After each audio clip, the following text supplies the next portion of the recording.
Hi అండి, అందరికీ నమస్కారం.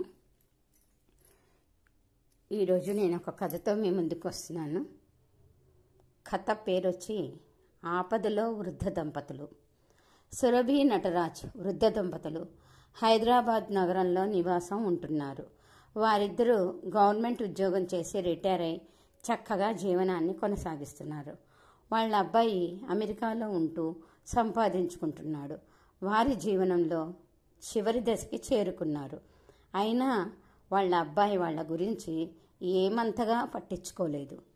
చుట్టుపక్కల వాళ్ళని వాళ్ళ అబ్బాయి దగ్గరికి వెళ్తే క్షేమంగా ఉంటారని సలహాలు ఇస్తూ ఉంటారు. వాళ్ళు మా అబ్బాయి ఫోన్ ఎత్తట్లేదు అని చెప్పారు. అందుకు సమాజం ఆ నెంబర్ తీసుకొని ఆ కొడుక్కి రోజు ఫోన్ చేస్తూ ఉన్నా అది రింగ్ అవుతుందే తప్ప ఎవరూ ఎత్తటం లేదు. ఒక్కోసారి స్విచ్ ఆఫ్ అని వస్తూ ఉంటుంది. ఇది ఇలా ఉండగా పక్కింట్లో ఉండే శేషు అనే అబ్బాయి ఇది గమనించాడు. ఎలాగో అలా చుట్టుపక్కల వాళ్ల ద్వారా ఆ ఫోన్ నెంబర్ వివరాలు కనుక్కొని ఆ వృద్ధ దంపతులకు సహాయం చేయాలనుకున్నాడు. అతను ఎయిర్టెల్ ఆఫీస్లో పనిచేస్తూ ఉంటాడు. అలా కనుక్కోగా ఆ ఫోన్ చేస్తూ ఉండగా దాని సిగ్నల్స్ ట్రేస్ అవుట్ చేసి అది వృద్ధ దంపతుల ఇంట్లోనే మోగుతోంది అన్న విషయం తెలుసుకున్నాడు.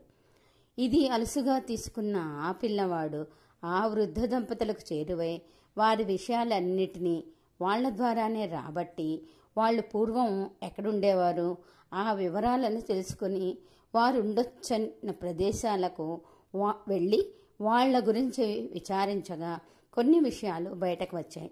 అదేంటంటే అసలు ఆ దంపతులకి పిల్లలే లేరుగా.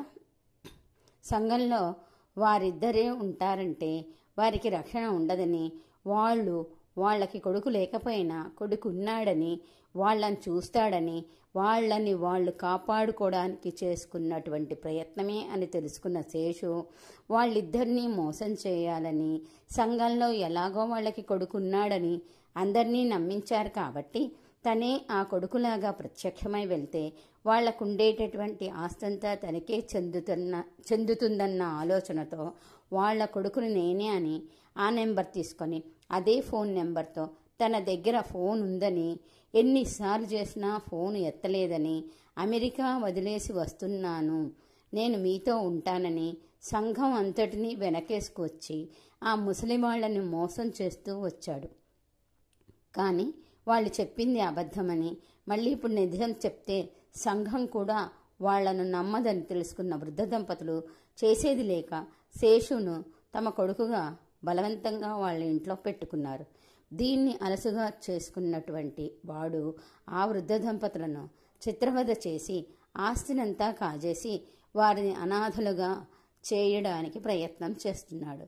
ఇది తెలుసుకున్న శేషు స్నేహితులు అతను కూడా అనాథే అని, అతను పెరిగింది అనాథాశ్రమంలో, ఆ విషయం మా అందరికీ తెలుసు, ఈ పెద్దవాళ్ళని మోసం చేస్తున్నాడు అని మోహన్ రావు అనే అతను సొసైటీలోకి వచ్చి వాళ్లని వృద్ధులను కాపాడి పోలీసుల సహకారంతో ఆ వృద్ధ దంపతులకు రక్షణ కల్పించారు మన రక్షణా విభాగం వారు.